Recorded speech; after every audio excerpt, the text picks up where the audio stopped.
Oke Pak De, Assalamualaikum warahmatullahi wabarakatuh. Apa kabar Pak Salam De? baik. Ya Pak De, mengenai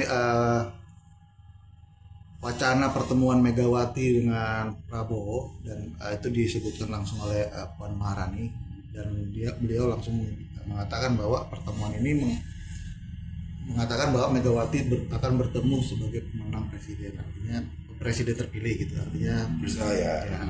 artinya secara tidak langsung sebagian masyarakat berpendapat bahwa PDI sendiri sudah mengakui bahwa Prabowo sebagai pemenang. Gimana Pak tanggapannya? Ya pertama begini, hubungan Bu Mega sama Prabowo itu kan dekat.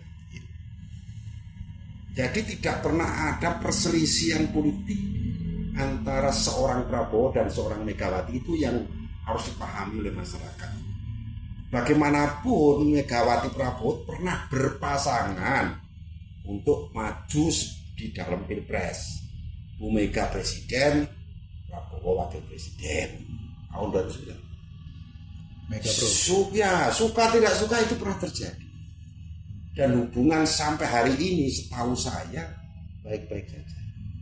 Hubungan Gerindra dengan PDI Perjuangan juga asik-asik saja. Baik itu antara Pak Prabowo dengan Bu Mega ataupun ketua harian dan ketua partai di DPR antara Pak Dasko dengan Puan Maharani misalnya, itu gak pernah ada konflik. Setahu saya ada oke-oke aja. Jadi seandainya ada pertemuan ya biasa saja dan pasti itu akan terjadi. Pak De, ini kan artinya ada sebagian masyarakat menganggap bahwa hampir tidak ada oposisi nanti di kedepannya di pemerintahan Prabowo. Ya sampai hari ini kan tidak pernah ada oposisi. Pemerintah kita itu nggak pernah ada oposisi, politik kita itu. Ada di luar kabinet bukan berarti oposisi. Di dalam kabinet bukan berarti tidak beroposisi. Kan begitu. DPR itu sebenarnya oposisinya pemerintah, DPR secara kelembagaan. Artinya sebagai pengawas dan lembaga kontrol pemerintah, dia beroposisi. Oposisi dalam pengertian ini adalah memberikan pendapat yang berbeda. Baik dia biar berkoalisi maupun yang tidak berkoalisi dalam pemerintahan, itu sering dilakukan di daerah-daerah maupun di nasional. Misalnya begini, bupatinya PDI Perjuangan, bukan berarti fraksi PDI Perjuangan selalu yes man. Orang-orang menyerang bupatinya, apakah itu disebut oposisi atau tidak? Susah kan? Artinya oposisi dalam pengertian seperti apa? Oposisi secara politik asal beda program hampir tidak ada di Indonesia. Karena kita presidensial. Oposisi yang dimaksud adalah di negara-negara yang menganut parlemen. Sehingga oposisi membuat pemerintahan bayangan yang bisa menjatuhkan pemerintah dan menggantikan pemerintah. Seperti kalau bayangan kita seperti di Malaysia atau di negara-negara yang menggunakan demokrasi parlemen, berbeda dengan presidensial. Gitu lah. Ya, tapi ini artinya kontrolnya memang seharusnya DPR. Baik berkoalisi maupun tidak berkoalisi, anggota DPR pasti kontrol. Dan itu biasa. Apakah koalisinya Pak Jokowi tidak ada yang menyerang Pak Jokowi di DPR kemarin? Banyak. Beda pendapat ada. Karena dia koalisi biasa. Lalu tanggapan Pak D soal artinya kemarin ada penggugatan di MK itu sebagai daripada ajang itu tradisi. Jadi kalau tidak menggugat MK itu anomali, aneh. Justru anomali apabila tidak ada gugatan dalam pilpres, pemilu anomali. Lebih paham kan? Kenapa? Saya kadang-kadang berpikir orang buahnya ada debat seperti apa, ada gugatan, saya kasihan Pak Prabowo kalau tidak ada gugatan. Kenapa? 3 kali Pak Prabowo menggugat, kalah terus kan 3 kali loh.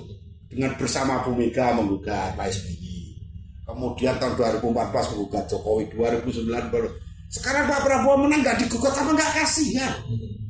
Kalau saya begitu, kita tumbuhkan kebanggaan, akhirnya Pak Prabowo, yes akhirnya aku digugat. Nah kira-kira kayak gitu. Ya kan? Ini budaya. Bukan demokrasi atau tidak demokratis. Budaya kita kalah harus menggugat. Harus. Itu namanya pejuang. Berjuang sampai titik darah penghabisan. Nah, gitu. Kalau boleh gugat PBB pun digugat. Kalau kita itu bernama di PBB mungkin ya mungkin. Ini artinya gini Pak. PDI menyalonkan Ganjar. Ganjar sendiri banyak statement-statement yang menyerang ke pribadi, lebih ke pribadi. Seperti apa? Apakah Pribadinya Pak Jokowi atau pribadi siapa? pribadi Pak Jokowi? Nah itu yang salah sasaran. Ganjar kalah karena nyerang Pak Jokowi. Pak Jokowi bukan kontestan. Pak Jokowi itu Presiden Republik Indonesia, bukan kontestan Pilpres 2024. Kenapa diserang? Salah lah. Orang duduk manis kok diserang. Itu kan keliru. Apalagi 80% masyarakat Indonesia masih puas dengan kepemimpinan Pak Jokowi walaupun akan berakhir. Bambang Pacul sendiri mengatakan kan, tokoh PD Perjuangan, jangan menyerang orang baik. Orang baik kok diserang, ya balik ke kita lah. Dulu Pak Ganjar kalau nggak menyerang pribadi daripada Pak Jokowi dan akhirnya ke Pak Prabowo juga, mungkin Ganjar suaranya tidak serendah ini, lebih rendah dari suara partai. Tapi PDI Perjuangan banyak yang tidak menyerang, walaupun ada yang menyerang. Itulah kenapa kemudian orang-orang pendukung Pak Jokowi pun masih sayang dengan PDI Perjuangan. Buktinya apa? PDI Perjuangan masih menang hat-trick. Ya, 2 tahun yang lalu saya pernah wawancara saya katakan bahwa apakah PDI Perjuangan kira-kira akan 3 kali menang? Pasti saya bilang. Karena orang senang sama PDI Perjuangan itu sebenarnya. Memang ada beberapa orang yang tidak baik, tapi persentase caleg DPR RI yang menyerang Pak Jokowi dan tidak menyerang itu perbandingannya jauh. Yang menyerang beberapa orang kok, dan itu pun tidak lolos di DPR. Yang menyerang ada yang lolos, tapi banyak yang nggak lolos yang sudah nyerang. Ya Pak, ada juga opini masyarakat bahwa mengenai mungkin kedatangannya Megawati itu minta jatah kursi di pemerintahan atau gimana? Nggak mungkin Megawati minta, diberi ya. Akankah ada kemungkinan diberi? Kalau Pak Prabowo menawarkan kepada Bu Mega agar mengirim kader-kader PDI Perjuangan dalam koalisi kabinet, dan kalau Bu Mega setuju mungkin. Tapi kalau Bu Mega minta, saya yakin tidak mungkin. Dia tahu betul kalau dia tidak mendukung, berbeda pada waktu mendukung Pak Jokowi minta wajar, ya kan? Tetapi karena PDI Perjuangan tidak mengusung Prabowo dan Bu Mega minta, saya hakul yakin tidak mungkin. Tapi kan statement Puan itu mengarah ke sana mungkin. Nah, mengarah kebersamaan. Negara ini negara gotong royong. Tak kala Pak Prabowo ditarik ke kabinet, pasti Pak Jokowi juga bermusyawarah dengan Bu Mega. Pasti. Saya yakin itu.